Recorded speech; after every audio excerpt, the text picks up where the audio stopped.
Assalamualaikum warahmatullahi wabarakatuh.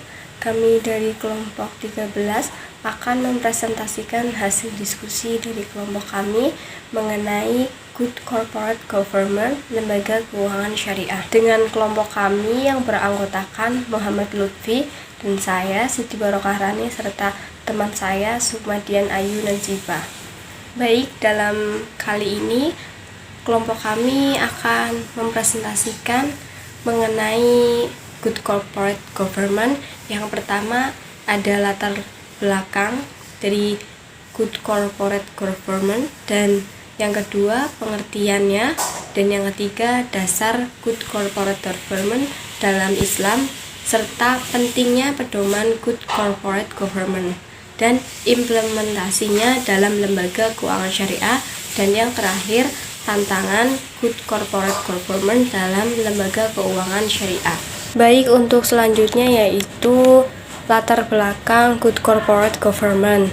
Hal ini tuh dilatar belakangi karena pertumbuhan dan berkembang pesatnya Good Corporate Government yang banyak diterapkan dalam bank syariah, yang karena dinilai penerapan GCG ini dalam lembaga keuangan syariah itu dinilai mampu meningkatkan reputasi dan kepercayaan masyarakat, maka Bank Indonesia itu mengeluarkan peraturan mengenai tentang pelaksanaan GCG di bank umum dan usaha syariah, yaitu Surat Edaran Bank Indonesia nomor 11/33/PPI tahun 2009.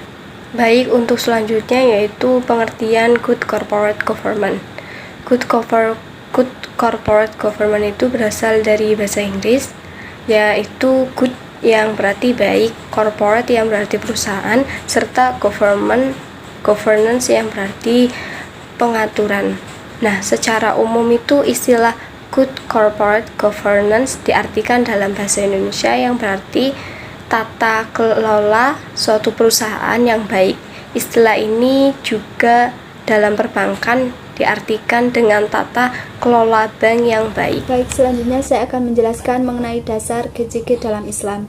Good Corporate Governance atau GCG dalam perspektif Islam memiliki konsep yang lebih lengkap dan lebih komprehensif serta akhlakul karimah dan ketakwaan kepada Allah yang merupakan tembok kokoh agar tidak terperosok dalam praktik yang ilegal dan tidak jujur dalam menerima amanah. Good Corporate Governance berkaitan dengan hadis Rasulullah yang diriwayatkan oleh Aisyah yang artinya, sesungguhnya Allah menyukai apabila seseorang melakukan sebuah pekerjaan yang dilakukan dengan baik. Nah, Good Corporate Governance dalam Islam ini harus mengacu pada dasar berikut. Yang pertama adalah tauhid. Hakikat tauhid juga berarti penyerahan diri kepada ilahi, baik menyangkut ibadah maupun muamalah, sehingga semua aktivitas yang dilakukan adalah dalam rangka menciptakan pola kehidupan yang sesuai dengan kehendak Allah.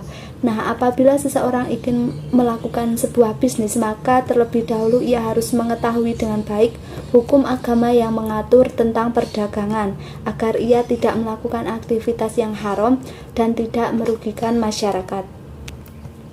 Selanjutnya yang kedua yaitu takwa dan ridho. Dalam melakukan suatu bisnis, maka hendaknya atas dasar suka sama suka atau sukarela. Tidaklah dibenarkan bahwa suatu perbuatan muamalah, misalnya perdagangan, dilakukan dengan pemaksaan atau penipuan. Nah, prinsip ridho ini menunjukkan keikhlasan dan iktikad baik para pihak. Prinsip ridho ini tercermin dalam pelaksanaan akad pada saat melakukan transaksi pada bank syariah yang ditandai dengan penandatanganan akad. Kemudian yang ketiga ada equilibrium atau keseimbangan dan keadilan, tawazun atau mizan yang berarti keseimbangan, dan al-adalah yang berarti keadilan adalah dua buah konsep tentang equilibrium dalam Islam. Tawazun lebih banyak digunakan dalam menjelaskan fenomena fisik, dan al-adalah adalah keadilan sebagai manifestasi khususnya dalam konteks sosial masyarakat, termasuk keadilan ekonomi dan bisnis. Dalam konsep ini, para pihak yang melakukan perikatan dituntut untuk berlaku benar dan mengungkapkan kehendak dalam keadaan memenuhi perjanjian yang telah mereka buat dan memenuhi segala kewajiban. Kemudian yang terakhir, kemaslahatan. Secara umum, maslahat diartikan sebagai kebaikan atau kesejahteraan dunia dan akhirat. Para ahli usul fikih mengartikan maslahat yang mengandung manfaat, kebaikan yang menghindarkan diri dari mudarat serta kerusakan. Prinsip kemaslahatan dilaksanakan dalam bentuk penyaluran dana zakat dan dana kebajikan pada anggaran yang wajar dan memadai untuk mendukung pelaksanaan kegiatan corporate social responsibility perusahaan. Baik, selanjutnya saya akan membahas mengenai pentingnya pedoman GCG. Good Corporate Governance digunakan sebagai landasan untuk mengawasi jalannya tata kelola perusahaan atau lembaga keuangan syariah agar dapat memberikan hasil mekanisme yang lebih efektif dan efisien. Nah, hal ini tentu membuat keberadaan GCG dalam lembaga keuangan syariah ini menjadi sangat penting. Nah, selain itu, pedoman terhadap GCG menjadi penting juga dapat dilihat dari sisi manfaat apabila GCG ini diterapkan. Yang pertama, ada GCG membuat suatu perusahaan atau lembaga keuangan syariah dapat meningkatkan hasil yang maksimal. Yang kedua, GCG membuat perusahaan atau lembaga keuangan syariah dapat meningkatkan corporate value karena perusahaan akan memperoleh dana yang lebih mudah untuk pembiayaan perusahaan. Kemudian yang ketiga, GCG membuat perusahaan atau lembaga keuangan syariah dipercaya investor sehingga mereka akan kembali menanamkan modalnya pada perusahaan tersebut atau lembaga keuangan syariah tersebut. Yang keempat, ada GCG membuat para pemegang saham mempunyai rasa puas dan bangga akan kinerja tata kelola dan hasil yang telah dicapai perusahaan ataupun lembaga keuangan syariah. Baik, terima kasih. Saya akan melanjutkan presentasi dari Mbak Sukma Dina Yunativa dan Mbak Siti Barukarani terkait implementasi Good Corporate Governance dalam lembaga keuangan syariah. Secara yuridis, bank syariah itu memiliki tanggung jawab kepada banyak pihak, yaitu nasabah, penabung, pemegang saham, investor obligasi, bank koresponden, regulator, pegawai perseroan, pemasok, serta masyarakat dan lingkungan, sehingga penerapan Good Corporate Governance menjadi sebuah kebutuhan bagi setiap bank syariah. Lalu penerapan Good Corporate Governance merupakan wujud pertanggungjawaban bank syariah kepada masyarakat bahwa bank syariah dikelola dengan baik, profesional, dan hati-hati dengan tetap berupaya meningkatkan nilai pemegang saham tanpa mengabaikan kepentingan stakeholder lainnya. Di dalam ketentuan Pasal 2 ayat 1 PPI nomor 11/PPI/2009 tentang pelaksanaan Good Corporate Governance bagi bank umum syariah dan bank usaha syariah disebutkan bahwa bank wajib melaksanakan prinsip-prinsip Good Corporate Governance dalam setiap kegiatan usahanya pada seluruh tingkat atau jenjang organisasi. Lalu, pelaksanaan prinsip-prinsip Good Corporate Governance oleh sebuah bank ini dibagi dalam dua golongan, yaitu yang pertama, bank umum syariah. Dalam pelaksanaan Good Corporate Governance bagi bank umum syariah ini paling kurang harus diwujudkan dalam yang pertama itu pelaksanaan tugas dan tanggung jawab Dewan Komisaris dan Direksi. 2. Kelengkapan dan pelaksanaan tugas komite-komite dan satuan kerja yang menjalankan fungsi pengadilan intern bank umum syariah. Yang ketiga, pelaksanaan tugas dan tanggung jawab Dewan Pengawas Syariah. Yang keempat, penerapan fungsi kepatuhan, audit intern dan audit ekstern. Lalu yang kelima, batas maksimum penyaluran dana. Dan yang keenam, yaitu transparansi kondisi keuangan dan non-keuangan bank umum syariah. Lalu selanjutnya yaitu bagi unit usaha syariah. Bagi unit usaha syariah ini paling kurang harus diwujudkan dalam yang pertama, pelaksanaan tugas dan tanggung jawab direktur unit usaha syariah. Lalu yang kedua, pelaksanaan tugas dan tanggung jawab Dewan Pengawas Syariah. Yang ketiga, penyaluran dana kepada nasabah, pembiayaan inti dan penyimpanan dana oleh deposit inti. Yang keempat, transportasi kondisi keuangan dan non-keuangan